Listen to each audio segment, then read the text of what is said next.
සබ්බේ සංඛාරා අනිච්ඡාති යදා පඤ්ඤාය පස්සති අත නිබ්බින්දති දුක්ඛේ ඒස මග්ගෝ විසුද්ධිය. විසුද්ධියට මාර්ගය වෙනවා ඒස මග්ගෝ විසුද්ධිය. විසුද්ධියට නිවනට විමුක්තියට මාර්ගය වෙනවා දුකෙහි කලකිරුණොත්. අත නිබ්බින්දති දුක්ඛේ. දුකෙහි කලකිරීමමයි විමුක්තියට මඟ වෙන්නේ. ඇයි කලකිරුණොත් නොඇලෙනවා, නොඇලුණොත් මිදෙනවා, මිදුණොත් මිදුනේ යන නුවණ ලැබෙනවා. කේනා ජාති වූසිතං බ්‍රහ්මචර්යං කතං කරණීයං නාපරං ඉත්තත්තා යාති කියන මහා උදානයක් අභීතව සිංහනාදයක් ලෝකයේ තුල පවත්වනවා. සියලු දුකින් නිදහස් වෙච්ච බව ප්‍රකාශ කරනවා. එතකොට මේ විමුක්තියට මඟ හැදෙන්නේ දුකෙහි කලකිරුණොත්. දුකෙහි කලකිරෙන්න නම් සබ්බේ සංඛාරා අනිච්ඡාති. සියලු සංස්කාර ධර්මයෝ අනිත්‍යයි දකින්නට ඕන. කොහෙන්ද?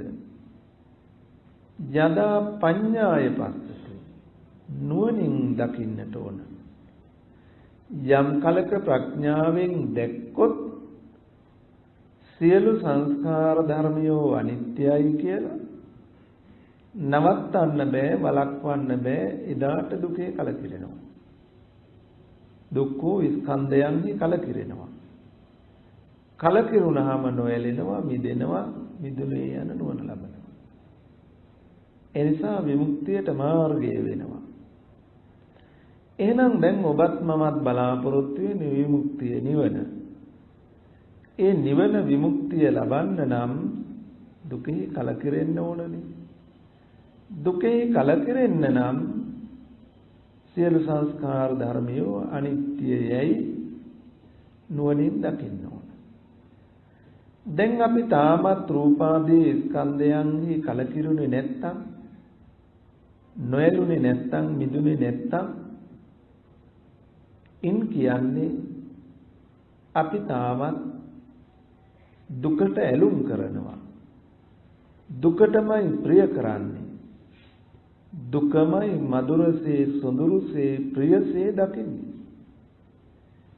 ඒ නිසා ඔබට මට විමුක්තියට මඟ සැලසුනේ නැහැ. විමුක්තියට මඟ හැදුනේ නැහැ. එහෙනම් අදත් ඔබටත් මටත් විමුක්තියට මඟ හැදුනේ නැත්තම් නොහැදුනේ රූපාදී ස්කන්ධයන්හි. එහෙම නැත්තම් දුකෙහි කලකිරුනේ නැති නිසා. කලකිරුනේ නැත්තේ ඇයි? සියලු සංස්කාර ධර්මියෝ අනිත්‍යයයි නුවණින් තාමත් දැක්කේ නැති නිසා. එහෙනම් නුවණින් දැකිය යුතු සබ්බේ සංඛාරා විශේෂණයක් යොදලා තියෙනවා. සබ්බේ සංඛාරා සියලු සංස්කාරයෝ. සියලු සංස්කාරයෝ අනිත්‍යයයි නුවණින් දකින්න ඕන. සියලු සංස්කාරයෝ කියනකොට මොනවද මේ කියන්නේ? එතකොට අපට බොහෝ වෙලාවට අපි කියවන පතපොත අහන ධර්මයේ තුල සියලු සංස්කාරයෝ කියනකොට අපට ලැබිලා තියෙන බොහොම සරල අර්ථයක්. සජීවී අජීවී සියලු දේ සියලු සංස්කාරයෝය යන අර්ථය. සක්‍රක් බ්‍රහ්ම දිව්‍ය මනුස්ස අපා දීපා චතුපා බහුපාදී සියලු සත්වයෝද මේ අජීවී වූ සියලු භෞතික ධර්මයෝද සංස්කාර ධර්මයෝ හැටියටයි අපි දැකලා තියෙන්නේ, අහලා තියෙන්නේ, ඉගෙනගෙන තියෙන්නේ. ඒ සියල්ල අනිත්‍යයි දැකීමද සබ්බේ සංඛාරා අනිච්චා කියලා. සබ්බේ සංඛාරා අනිච්චා කියලා කියනකොට ඔය සජීවී අජීවී දේ පිළිබඳවම නෙමෙයි කියවෙන්නේ. ඒ ටිකත් ඇතුළත් වෙයි. සබ්බේ සංඛාරා කියනකොට මේ තථාගත ධර්මයේ තුල සංඛාර කියන වචනය යෙදෙන තැන් තියෙනවා. එහිදී අපට හමු වෙනවා සංකත සංඛාර කියලා වචනයක්. ඒ වගේම අபிසංකත සංඛාර කියලා වචනයකුත් හම්බ වෙනවා. අபிසංකරණක සංඛාර කියන වචනයකුත් හම්බ වෙනවා. ප්‍රයෝග සංඛාර කියන වචනයකුත් හම්බ වෙනවා. ඊළඟට සංඛාර වචනේ තවදුරටත් අපි ගත්තාම කාය සංඛාර, වචී සංඛාර, මනෝ සංඛාර කියලා හම්බ වෙලා තියෙනවා. ඒ වගේම පුඤ්ඤාභි සංඛාර, අපුඤ්ඤාභි සංඛාර, අනිඤ්ඤාභි සංඛාර කියලාත් හම්බ වෙලා තියෙනවා. අවිද්‍යාපත්‍ය සංඛාරා කියලාත් හම්බ වෙනවා. රූප වේදනා සංඥා සංඛාර කියන තැනකුත් සංඛාර කියලා හම්බ වෙනවා. එතකොට මේ සංඛාර කියන වචනය නොඑක් තැන්වල යෙදෙනවා, අපට හමු වෙලා තියෙනවා, අපි දැකලා තියෙනවා. එතකොට සබ්බේ සංඛාරා කියලා කියනකොට ඔය සජීවී අජීවී ද්‍රව්‍ය කාරණා මත නෙමෙයි තීරණය කරන්න ඕන. සබ්බේ සංඛාරා කියනකොට ඔය කියන සංකත සංඛාර, සංකත සංඛාර කියන වචනයට ඔය සජීවී අජීවී සියල්ල අයත් වෙනවා. සංකත කියනකොට අපේ පින්වතුන්ට පැහැදිලි සංකත කියන්නේ කුමක්ද කියලා. සංකත කියන වචනේ තේරුම මොකක්ද කියලා. තීනිමානි භික්ඛවේ සංකතත් සංකත ලක්ඛනානි තීනි. උපාදෝ පඤ්ඤායති වයෝ පඤ්ඤායති තිතස්ස අඤ්ඤතත්තං පඤ්ඤායති. එතකොට යම් යම් හේතු ප්‍රත්‍යයෙන් හටගත්තා වූ යමක් වේනම් ඒ සියල්ල සංකතයි. ඔය අපි කතා කරන සජීවී අජීවී ආදී සියල්ල සංකත ගණයට යනවා. සංකත කියන ගණයට යනවා. එතකොට හොඳට මතක තියාගන්න ඕන මේ අපිට ඇහැට පේන රූපාදිය ගැන පමණක්ම නොවේයි මේ කතා කරන්නේ. අපි දැනගත යුතු ඉගෙනගත යුතු ස්කන්ධ පහක්ම තියෙනවා. රූප, වේදනා, සංඥා, සංඛාර, විඥාන. මේ පහ ගැනමයි මේ පහේ යම් යම් අවස්ථාවන් ගැන ඔය වචනේ කියවෙනවා. ඊළඟට තියෙනවා අபிසංකත සංඛාර කියලා කොටස. ඒ කියන්නේ විපාක වශයෙන් පහළ වෙන ධර්මතා. විපාක වශයෙන් උපදින චිත්තචෛතසික ධර්ම වෙන්න පුළුවන්. සමහර විට යම් යම් රූප කොටසකුත් තියෙනවා විපාක වශයෙන් පහළ වෙන. අපි කියන්නේ කර්මජව උපදිනවා කියලා. එතකොට කෙසේ හෝ විපාක වශයෙන් පහළ වෙන සියල්ල අපි කියනවා සංකත සංඛාර කියලා. ඒ සියල්ලට ඊළඟට තියෙනවා අபிසංකරණක සංඛාර. අபிසංකරණක සංඛාර කියලා කියන්නේ අර පුඤ්ඤ අපුඤ්ඤ ආනිඤ්ඤ කියලා අපි කතා කර කර්ම વિશે පිළිබඳව, නව කර්ම පිළිබඳව. ඒවා ඔක්කොම අයත් වන්නේ අபிසංකරණක සංඛාර. අபிසංකරණක සංඛාර. ඊළඟට තවත් සංඛාරයක් තියෙනවා ප්‍රයෝග සංඛාර. ප්‍රයෝග සංඛාර. ප්‍රයෝග සංඛාර කියලා කියන්නේ මෙන්න මේ සසර ගමනේ නිමාව පිණිස පුඤ්ඤ අපුඤ්ඤ ආනෙන්ජ සංඛ්‍යාත සියලු කර්මයන් ඡය කොට දැමීම සඳහා වියලා දැමීම සඳහා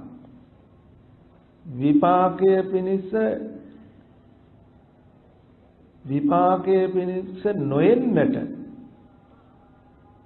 නවත්වන වළක්වාලන යම් සංස්කාරයක් වේනම් යම් චේතනාවක් වේනම්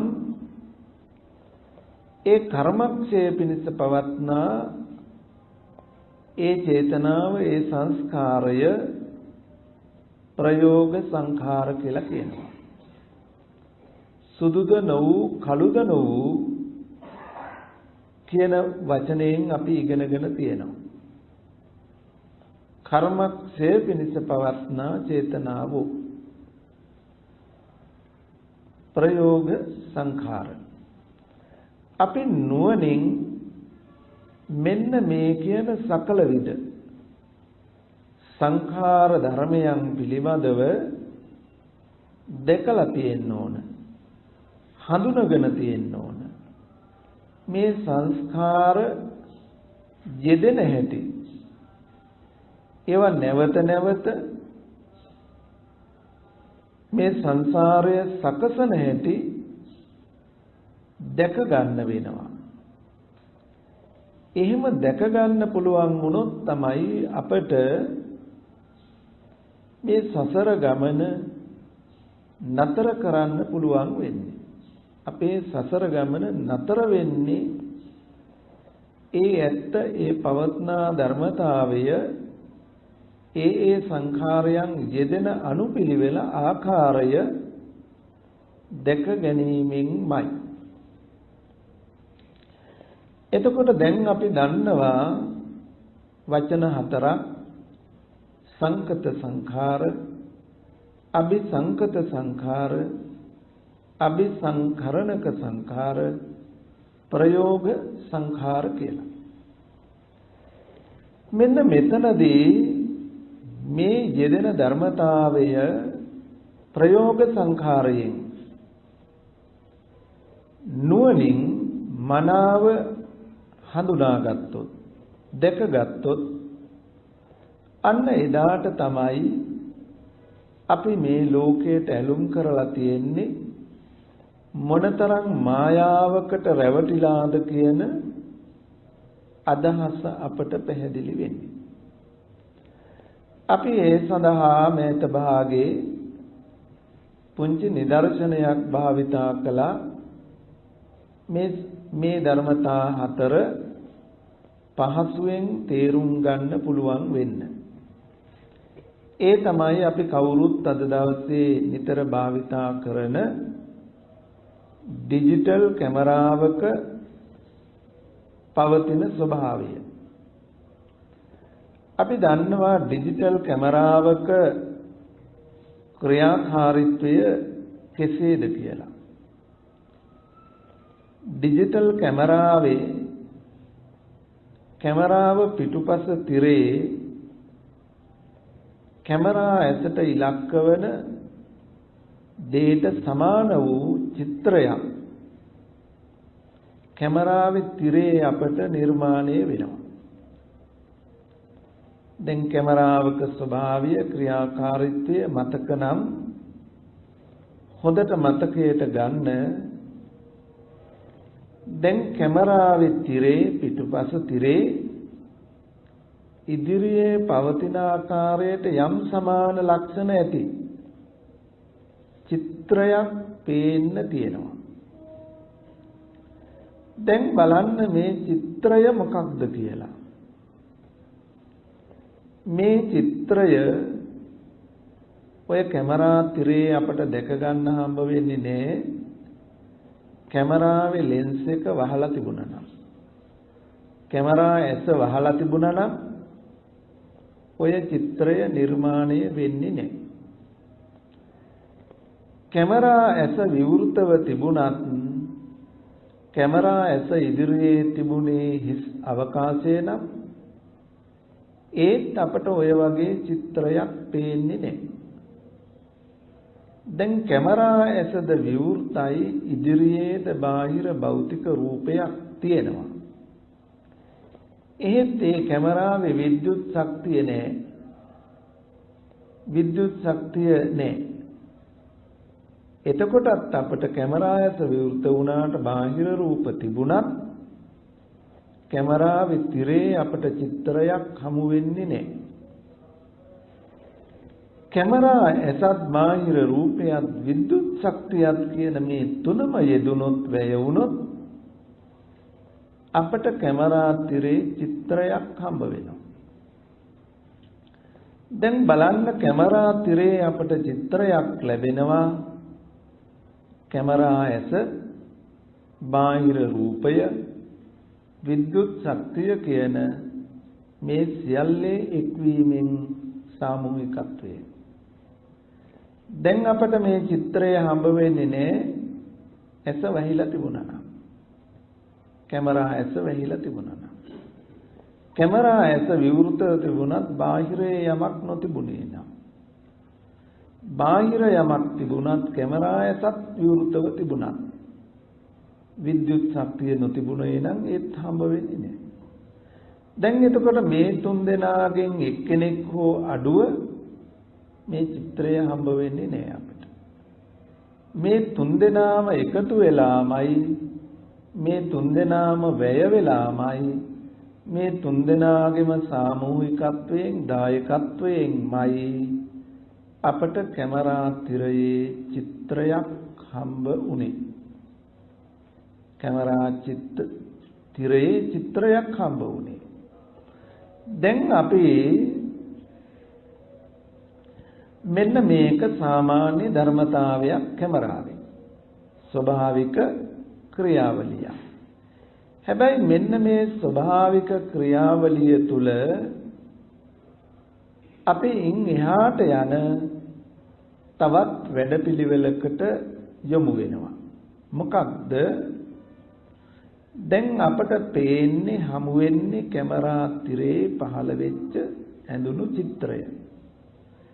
දැන් අපි මේ චිත්‍රය දිහා බලන්නේ කැමරා ඇස ඉදිරියේ තියෙන බාහිර භෞතික රූපය සේ සලකාගෙන. බාහිර භෞතික රූපයමයි මේ පේන්නේ. මේ පේන්නේ බාහිරේ තියෙන දෙයමයි කියන පෙනෙන දෙයට තිරේ තියෙන චිත්‍රයට සම කරනවා, අයිතිය පවරනවා බාහිර භෞතිකයට. එතකොට බාහිර භෞතිකව කැමරා ඇස ඉදිරියේ තියෙන රූපේමයි මේ පේන්නේ, තියෙන්නේ මේ තියෙන පේන දෙයමයි බාහිරේ තියෙන්නේ. එතකොට දැන් අපිට හම්බ වෙන්නේ කෙනෙක්, පුද්ගලයෙක්, දෙයක්, තැනක්, ගහක්, වැලක්, ගඟක්, මලක් කියන තැනක. දැන් අපි උපකල්පනය කරගන්නවා මේ චිත්‍රය බාහිර වූ භෞතික වූ යමක්, කෙනෙක්, දෙයක් හැටියට. දැන් මේ උපකල්පනයේ ඇති වුණාම අපිට පුළුවන්කම තියෙනවා මේ චිත්‍රය පිළිබඳව තෘප්තිමත් වෙන්නත් පුළුවන්, ඊට සෑහීමකටපත් නොවන්නත් පුළුවන්. අපි හිතමු අපි මේ චිත්‍රයේ සෑහීමකටපත් වුණා කියලා, තෘප්තිමත් වුණා කියලා. ඊළඟට අපි මොකද කරන්නේ? කැමරාවේ තවත් ක්‍රියාකාරීත්වයකට ගිහිල්ලා ඒක අපි කැමරාවේ චිප් එකට ගන්නවා. සේයා පටයට ඇතුල් කර ගන්නවා. දැන් චිප් එකට සේයා දලසේයා පටයට ගත්ත චිත්‍රය දැන් ඕන වෙලාවක බලන්න පුළුවන්. අර බාහිර භෞතික රූපේ ඕනේ නෑ, කැමරා ඇස ඕනෙත් නෑ.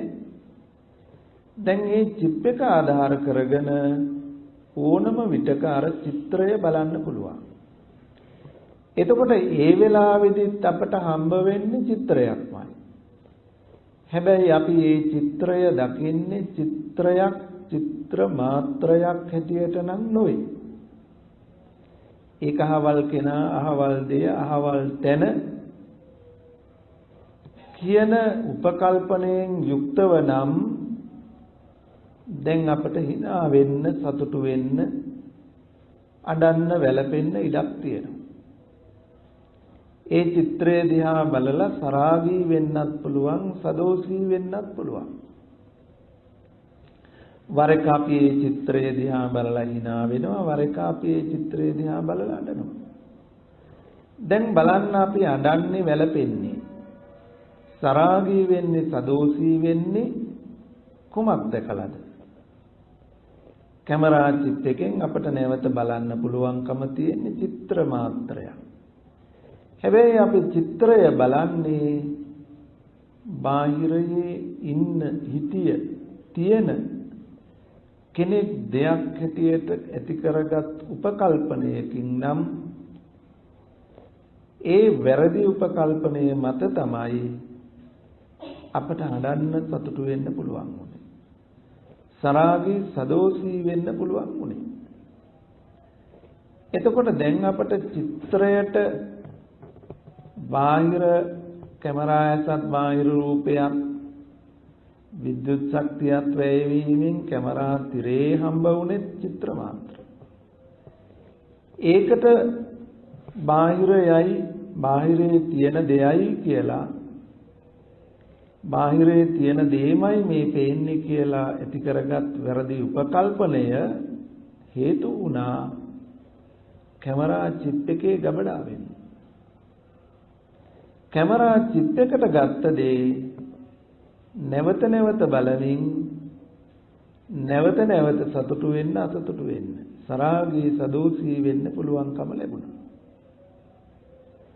මෙන්න මේ වගේ ඔබෙත් මගෙත් සංසාර ගමන ප්‍රයෝග සංඛාරයේ නොයදුනොත් ඒ නොයදෙන හැම තැනකම මෙන්න මේ ආකාරයමයි සිද්ධ වෙන්නේ. ඇහැ රූපේ චක්කු විඥානය, කන ශබ්දයේ සෝත විඥානය, නාසයේ ගන්ධයේ ගහන විඥානය, දිව රසයේ ජීවහා විඥානය, කය පහස කාය විඥානය, මනස ධම්ම මනෝ විඥානය. මෙන්න මේ කියන ටික කැමරායත බාහිර රූපය විද්‍යුත් ශක්තිය කියන තැනට සම කරගන්න.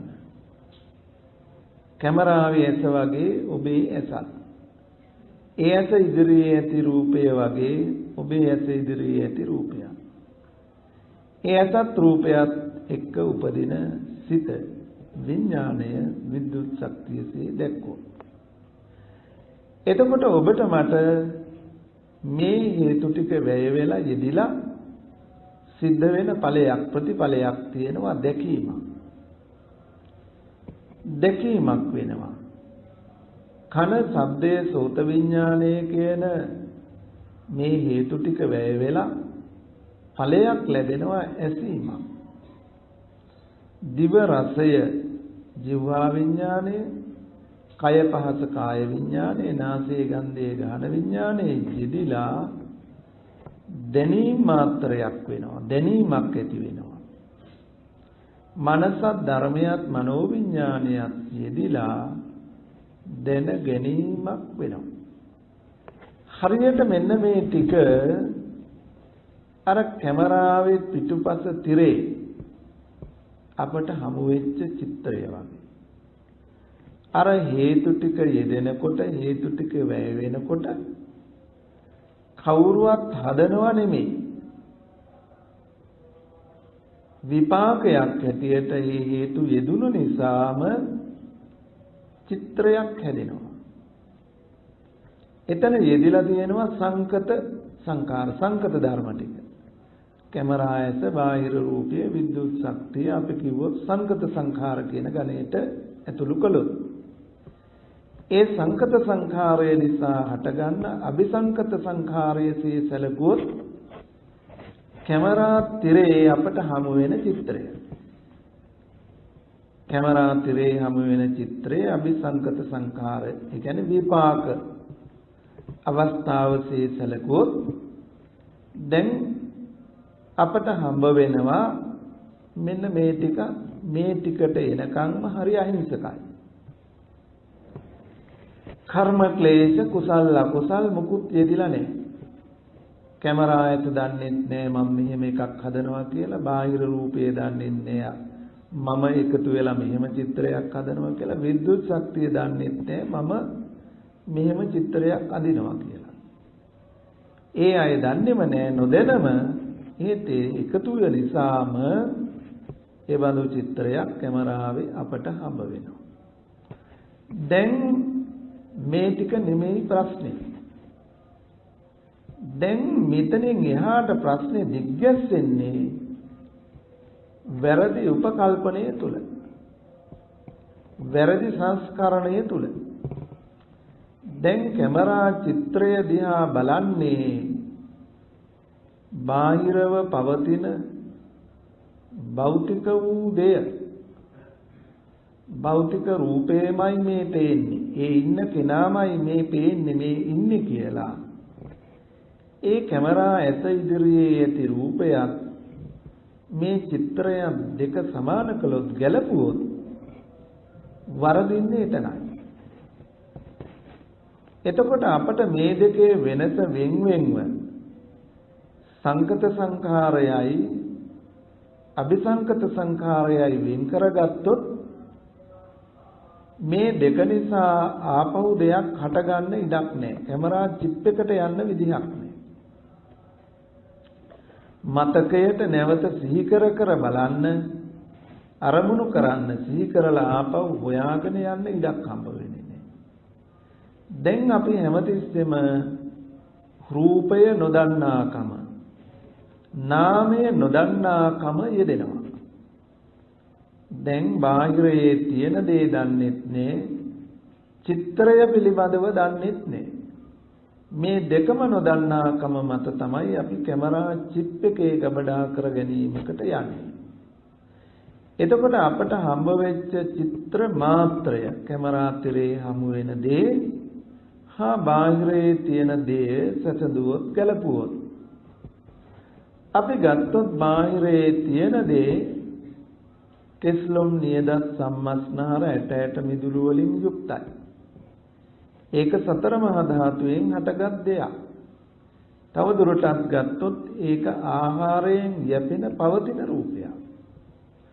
දැන් බලන්න කැමරා චිත්‍රයේ අපට හමු වෙන දේ, එහි කෙස්ලොම් නියදත් සම්මස්නහර සෙවිය හැකිද?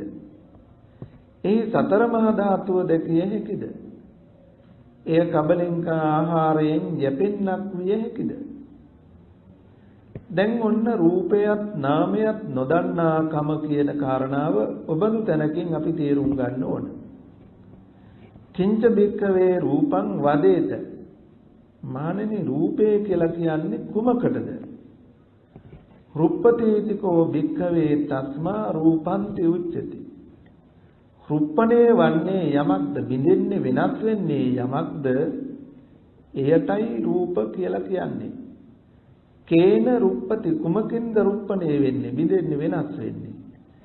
සීතේන පිරුප්පති, උන්නේන පිරුප්පති, jigacchāya පිරුප්පති, පිපාසාය පිරුප්පති, දන්සමකස වාතා තපසිරින් සප සම්පස්සානම් පිරුප්පති.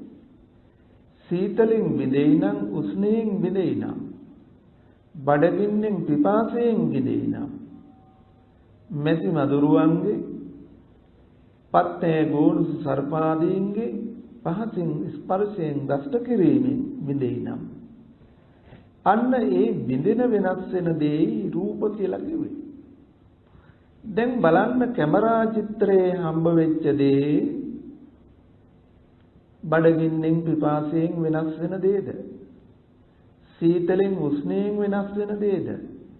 මැසි මදුරුවන්ට වහන්න විදින්න, පත්නෑ ගෝනුසු සර්පාදීන්ට දෂ්ට කරන්න පුළුවන් දෙයක්ද?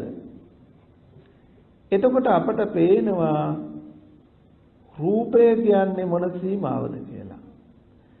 එතකොට මම රූපයක් හැටියට කෙනෙක් හැටියට දෙයක් හැටියට දකින්න තැන හම්බ වෙන තැන රූපයක කිසිදු ලක්ෂණයක් පහළ වෙලා නැහැ.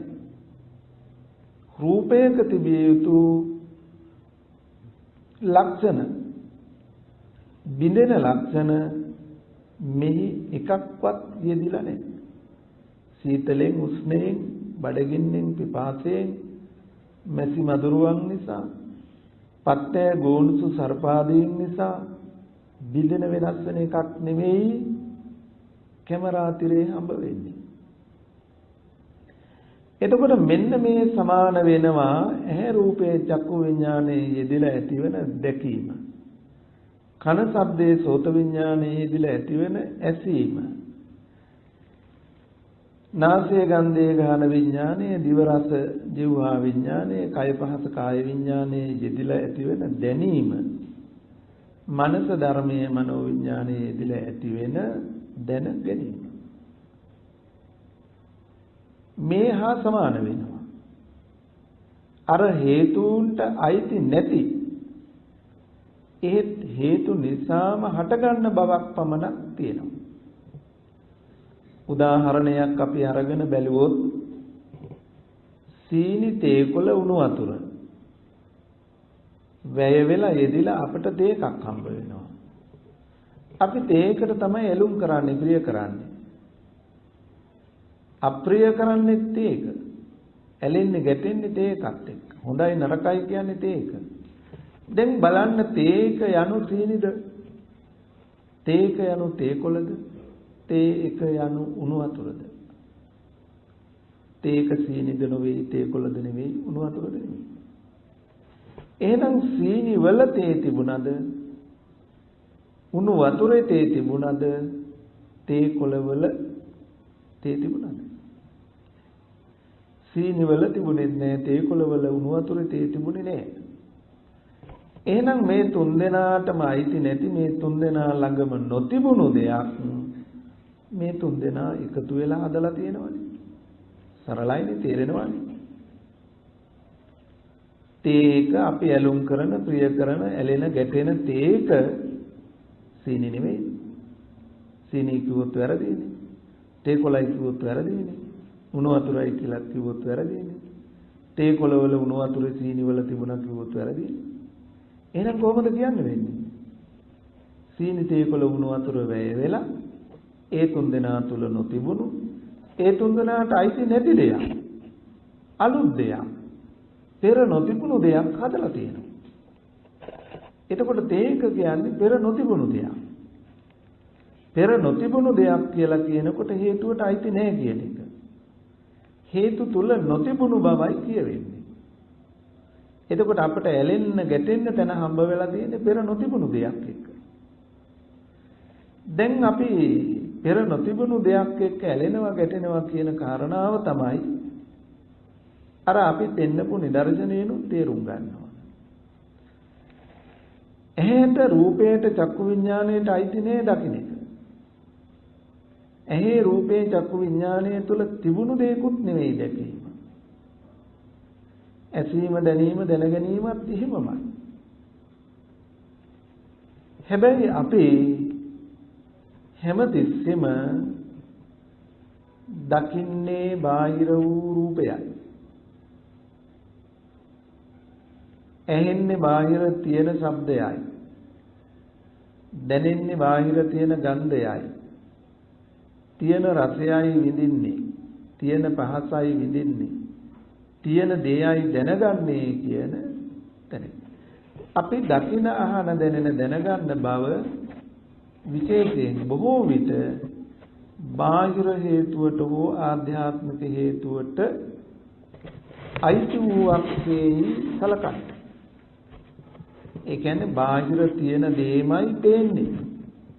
පේන්නේ බාහිර තියෙන දේමයි, බාහිර තියෙන දේමයි දකින්නේ කියන. තියෙන දෙයක්ම පේනවා, පේන දේ තියෙන්නේ කියන තැනකට අපි වැටෙනවා. එතකොට හරියට අර නිදර්ශනයේදී තේක සීනි කිව්වා වගේ. තේක තේකොළයි කිව්වා වගේ. තේක උණු වතුරයි කිව්වා වගේ. එහෙම නැත්නම් තේක සීනි වල තේකොළ වල උණු වතුර තිබුණා කිව්වා වගේ. අපි දකින්නේ බාහිර රූපයයි කියලා බලීම. දැන් කැමරා තිරේ හම්බ වෙච්ච දේ මොකද්ද කියලා අපට පැහැදිලි. ඒක බාහිර රූපයේ හැටියට සමකලොත් ගැලපුවොත් කොච්චර ලොකු වරදක්ද? රූපයක ලක්ෂණ මොනවද කියලා දැන් අපි ඉගෙන ගත්තා. ඒ ලක්ෂණ මේ රූපයේ මේ චිත්‍රයේ තියෙනවද කියලා බැලුවොත් එහෙම නෑ. එහෙනම් රූපයක තිබිය යුතු ලක්ෂණ නැති තැනක අපි එය රූපයක් හැටියට, කෙනෙක් හැටියට, දෙයක් හැටියට, තැනක් හැටියට හඳුනාගත්තොත් මෙන්න මේ හඳුනා ගැනීමම කැමරා චිප් එකට ගත්තා වගේ. කැමරා චිප් එකට ගත්තා වගේ ඔන්න මතක හිටිනවා. ඒක තමයි අපි කර්ම සංස්කාර. ඔන්න මතකයට ගත්තා. දැන් ඇහැ රූපේ චක්කු විඥානයේ වෙලා දැකීමක් වෙයි. දැකීම ඇහැට දායිති නැති, රූපයට දායිති නැති, චක්කු විඥානයට අයිති නැති දෙයක්. හැබැයි හේතු වැය වෙලා තුන්දෙනාම එකතු වෙලා සාමූහික වෙලා දායක වෙලා තුන්දෙනාගේම ආයෝජනයෙන් ඒ තුන්දෙනා තුල නොතිබුණු දේකුයි හදලා තියෙන්නේ. එහෙත් අපි ඒ දකින්නේ බාහිරයයි කියලා බලන වැරද්ද තමයි අපට පුඤ්ඤ අපුඤ්ඤ ආනෙන්ජ කියන කර්ම රැස් කරගන්න අවස්ථාව සලසලා තියෙන්නේ. දකින්නේ බාහිර වූ රූපයයි කියලා නම් අපට ලැබෙන උත්තරේ ඒ බාහිර රූපය පිළිබඳව අපට කරන්න පුළුවන් උපරිම දෙයක් තියෙනවා. එක්ක කුසල වෙන්න පුළුවන්, එක්ක අකුසල වෙන්න පුළුවන්. ඒ රූපේ අනිත්‍යයි කියලා, දුකයි කියලා, අනාත්මයි කියලා, අසුභයි කියලා බලන්න පුළුවන්. එහෙම නැත්නම් ඒ රූපය නිට්ටයයි, සුඛයි, ආත්මයි, සුභයි කියලා බලන්න පුළුවන්. ඊට වැඩි දෙයක් කරන්න බෑ. පින් පව් ගොඩ නැගෙන වෙතන. පුඤ්ඤ අපුඤ්ඤාදී සංස්කාර ගොඩ නගන්න පුළුවන්. එතකොට ඒකට අපි කියනවා අபிසංකරණක සංඛාර. අද නැවත නැවත එහාට යන්න ඕන කර්ම විශේෂ සකස් වෙනවා. ඒ කර්ම රැස් වුණාම වෙන්නේ මොකද්ද කියන එක අපි අමුතුවෙන් නොකියුවට ඔබ දන්නවා. දැන් අපිට ඕන පුඤ්ඤ අපුඤ්ඤ ආනන්ද සංඛාත මේ සියලු කර්ම සංස්කාරයන්ගෙන් නිදහස් වෙන්න. කර්මක්ෂය කරන උපායක්. ඒ උපායට කියනවා ප්‍රයෝග සංඛාර කියලා. ප්‍රයෝග සංඛාර. කර්මක්ෂය පිණිස පවත්නා කර්මය. සුදුද නොවූ කළුද නොවූ කර්මක්ෂය පිණිස පවත්නා. එහෙනම් අපිට මොකද්ද කරන්න තියෙන්නේ මේ නිදර්ශනයත් එක්ක ගත්තොත් අර බාහිරයේ තියෙන කැමරා ඇස ඉදිරියේ තියෙන රූපයක් කැමරා තිරේ පහළ වෙච්ච චිත්‍රයක් දෙක ගැලපුවේ නැත්නම් ඒ දෙක වෙන්වෙන්ව හඳුනා ගන්න පුළුවන් වුණොත් අපට කවදාවත් අහවල් දී අහවල් තැන අහවල් කෙනා ගහක් වැලක් මලක් කියන තැනකින් මතකයට ගන්න යමක් හම්බ වෙන්නේ නැහැ. එතකොට අපට හම්බ වෙන්නේ මේ හේතු නිසා හේතු වැය වෙලා හටගත්ත විපාක මාත්‍රයක්, චිත්‍ර මාත්‍රයක්. ඇහැ වෙනකොටම නැති වෙන. කැමරාව වෙනතකට හැරෙව්වොත් මැකී යන. විද්‍යුත් ශක්තිය අඩු වුණොත් ඉතුරුවක් නැතුවම අවසන් වෙලා යන චිත්‍ර මාත්‍රයක්. එතකොට මෙන්න මේ සංකත සංඛාර, අபிසංකත සංඛාර. මෙන්න මේ ටික වෙන් වෙන්ව හඳුනා ගත්තොත් මේ දෙක එකට ගැලපුවේ නැත්නම් ඒ නොගලපන බවම අපට කියලා දෙන්නේ අපට බාහිරයෙන් කෙනෙක් දෙයක් තැනක් හම්බ වෙන්නේ නැහැ. ඇලෙන්න ගැටෙන්න තැනක් හම්බ වෙන්නේ නැහැ. පින් පව් කරගන්න තැනක් හම්බ වෙන්නේ නැහැ. ඒ නිසායි කර්මක්ෂය වෙනවා කියලා කියන්නේ. අන්න ඒ බඳු සංස්කාරයක අවශ්‍යතාවය තියෙනවා. එතකොට යම් දවසක මෙන්න මේ බඳු බාහිරයක් ඇති තැනක මේ බඳු චිත්‍ර මාත්‍රයක් හට ගන්නවා. මේ දෙක එකතු කළාම මේ අරකයි මේ තියෙන්නේ බාහිරයේ තියෙන දෙයමයි මේ පේන්නේ. පේන්නේ බාහිර තියෙන දෙයමයි කියන තැනට වැටුනොත් තමයි අපි තෘප්තිමත් වෙලා කැමරා චිප් එකට ගන්නෙ. ගබඩා කරගන්නේ. නැවත නැවත බලන්න, නැවත නැවත දකින්න, දකිමින් බලමින් නැවත නැවත අඩන්න hina වෙන්න, සරාගයේ සදෝෂී වෙන්න අපට හම්බ වෙන්නේ මෙහි තැන්පත් කරගත්තොත් නේද? ඒ ගබඩා කර ගැනීමට නොගියොත් මේ දෙක වෙන් වෙන්න ඇරියොත් කුමක් වේවිද? කුමක් වේවිද කියලා අපට තේරෙනවා, අපට වැටහෙනවා. එහෙනම් ඇහැ රූපේ චක්කු විඥානයේ ඇතිතන ඇතිවෙන දැකීම මාත්‍රය විපාක මාත්‍රයක් සලකන්න. ඇසීම දැනීම දැනගැනීම විපාක මාත්‍රයක් සලකන්න. අපි මොහොතකට කල්පනා කළොත් අපට පහසුවෙන් තේරුම් ගන්න පුළුවන් තවත් තැනක් අපි ඒ අදහස මතු කරගත්තොත් නිතර මේ මෑත භාගයේ අපි කියලා දීලා තියෙනවා. ඇපල්, මිදි, අඹ වැනි දේක රසය අපි විඳිනවා. ඇත්තටම අපට ගෙඩියක රස විඳින්න පුළුවන්ද කියලා බැලුවොත් ඒක මිත්‍යාවක්. ගහේ ගෙඩි තියෙනකන් අපට රස විඳින්න බෑ. ගෙඩිය බිමට වැටුණත් රස විඳින්න බෑ. අතට ගත්තත්, නහයට ලං කළත්, ඇහැට ලං කළත්, මිරිකල බැලුවත් රස විඳින්න බෑ. රසයක් විඳින්න නම් ගෙඩි තිබුණට බෑ, දිවකුත් ඕන. ගෙඩිය තිබුණට දිව තිබුණත් රස විඳින්න බෑ, නිර්වින්දනය වී ඇතනම්. කටට මිරිකුවත් රස විඳින්න බෑ. එහෙනම් රසයක් වින්දනය කරන්න නම් ගෙඩිත් ඕන, දිවත් ඕන, හිතත් ඕන. මේ තුන්දෙනාගෙන් එක්කෙනෙක් හෝ අඩුව විඳින්න පුළුවන් කමක් නැහැ. අපි යමක් විඳිනවා නම් විඳින්නේ ස්පර්ශයෙන්. ස්පර්ශය කියලා කියන්නේ තුන්දෙනාගේ එකතුව. දැන් මේ තුන්දෙනා එකතු නොවි, මේ තුන්දෙනා වැය නොවි විඳින්න බෑ. සීනිතේකොළ උණු වතුර නැතුව තේ එකක රස විඳින්න බෑ. විඳින්න පුළුවන් උනේ සීනිතේකොළ උණු වතුර වැය වෙච්ච නිසා. එකතු වෙච්ච වෙන් වෙන්ව තිබුණා නම් බෑ. එකට එකතු වෙච්ච නිසායි තේ එකක් හම්බුනේ. එහෙනම් අපට රසයක් වින්දනය කරනවා කියන තැන ගෙඩි තිබුණාට බෑ, දිව තිබුණාට බෑ, හිත තිබුණාට බෑ. මේ තුන්දෙනා එකට එක් වෙන්න ඕන. මේ තුන්දෙනා එකට එකතු වුණාම අපි ස්පර්ශයි කියනවා. ස්පර්ශේනුයි පස්සපච්චා වේදනා, ස්පර්ශේනුයි අපට වින්දනය ආවේ. එතකොට අපි විඳින්නේ ස්පර්ශයෙන්. හැබැයි අපි ස්පර්ශය ගැන දන්නේ නැහැ. අපි විඳින්නේ අර ගෙඩියේ රසයයි කියලා ගත්තොත්, මේ රසය අර ගෙඩියේ තියෙන්නේ කියලා බැලුවොත් කොච්චර ලොකු වරදක්ද? මෙන්න මේ වරද තමයි ඔය කියවෙන්නේ. විඳීම ගෙඩියට අයිති නෑ, දිවට අයිති නෑ, හිතට අයිති නෑ. ඒක අයිති ස්පර්ශයටයි. මේ තුන්දෙනා එකතු නොවෙන්න රසයක් විඳින්න බෑ. වින්දනය දිවට අයිති, ගෙඩියට අයිති, සිතට අයිති කියලා බලන තාක්කල් අපි ලෝකේ අන්ත ඇසුරු වෙලා තියෙන්නේ.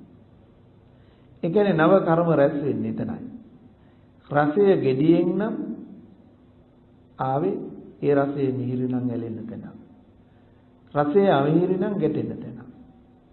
ඇලෙන්න ගැටෙන්න තැනක් බාහිරයෙන් හමු වුණා නම් ඒ පින්පව් කරගන්න තැන. අප්‍රිය නම් ඒකත් එක්ක ගැටිලා ඒක විනාශ කරන්න උත්සාහ කරයි. ප්‍රිය නම් මනාප නම් ඒ ප්‍රිය රසය නැවත නැවතත් ලබන්න පුළුවන්. මේ ගෙඩිය බුද්ධ පූජාවක් කළොත්, සංඝ පූජාවක් කළොත් පින් කරන්න පුළුවන් ඒ රසයේ අපේක්ෂාවෙන්. ඒ රසයට අපේක්ෂාවෙන් හොරකම් කරලා හරි, වංචා කරලා හරි, මරලා හරි ගන්න ඕන කියලා අකුසලයේ කරන්නත් පුළුවන්. එතකොට බාහිරයෙන් රසයට හේතුව දැක්කොත් පින්පව් නොකර බෑ, කුසල අකුසල නොකර බෑ. අபிසංකරණක සංඛාරයට නොගියින් බෑ, යනවමයි. ඒ පැත්ත අතහැරෙන නම් බාහිරය අතහැරෙන්න ඕන. අන්ත දෙක අතහැරෙන්න ඕන. ආධ්‍යාත්මික ආයතනයක අන්තයක්, බාහිර ආයතනයක අන්තයක්. මේ අන්ත දෙකම අතහැරෙන්න ඕන. අන්ත දෙක අතහැරෙන්න නම් දැකීම, ඇසීම, දැනීම, දැන ගැනීම ආධ්‍යාත්මික ආයතනයට අයිති වෙන්නේ නැතුව, බාහිර ආයතනයටත් අයිති නැතුව මේ හේතු නිසා මේ ස්පර්ශයෙන් හටගත්ත බව. එතනින් අපට බලා ගන්න පුළුවන් වුණොත් අපට හම්බ වෙන්නේ දුක්ඛ සත්‍ය ස්කන්ධ ටික. ඒ දුක හැටියට නොදන්නා හැම තැනකම හම්බ වෙනවා බාහිරේ. දකින්නේ බාහිරේ, අහන්නේ බාහිරේ, දැනෙන්නේ දැනගන්නේ බාහිරේ කියන. එතකොට බාහිරයෙන් හම්බ වෙනවා කියන එක සංඛාර. අபிසංකරණක සංඛාර, නව කර්ම, දුක්ඛ සමුදය. දුක්ඛ සමුදය දුරු වෙන නම් මෙහි ඇත්ත දකින්න ඕනේ. මෙහිමයි හටගත්තේ කියලා. දැකීම, ඇසීම, දැනීම, දැන ගැනීම. අර රසය ඇති උනේ, වින්දනය ඇති උනේ කොහොමද කියලා මෙහි ළඟ බලා ගන්න. එහෙම බැලුවොත් අපට බාහිරයක් හම්බ වෙන්නේ නැහැ. එතකොට බාහිරය අතහැරෙනවා කියලා කියන්නේ සමුදය දුරු වෙනවා. සමුදය දුරු වෙනවා කියන්නේ නිරෝධය සාත් වෙනවා. මාර්ගය වෙනිනවා. අනේ මේ සංසාරේ කොච්චර මුලාවක් වෙලාද මේ සසර ඇවිද්දේ කියන හැත්ත දකිමින් දුකේ කලකිරෙමින් විමුක්තියට මඟ සලසා ගන්නවා. ඉතින් එබඳු දහමකින්, එබඳු දැක්මකින් ඔබේ ජීවිතයත් මේ සසර ගමනින් ඉවත් කරගන්නට, මේ සසර දුකෙන් නිදහස් කරගන්නට උත්සාහවත් වෙන්න, විමසිලිමත් වෙන්න කියන අදහස ඉදිරිපත් කරමින් ඔබ හැම දිනාටම මේ ජීවිතේම මේ ගෞතම සසුනේම ඒ උතුම් ධර්මාවබෝධයෙන් ප්‍රයෝග සංස්කාරයෙන් කර්මක්ෂය කොට ලබන උතුම් වූ නිර්වාණ සපතින් සපවත් වෙන්නට ශක්තිය භාග්‍ය වාසනාව කල් නොවේවාම ලැබේවා සැලසේවා කියලා සාදු කියලා ප්‍රාර්ථනා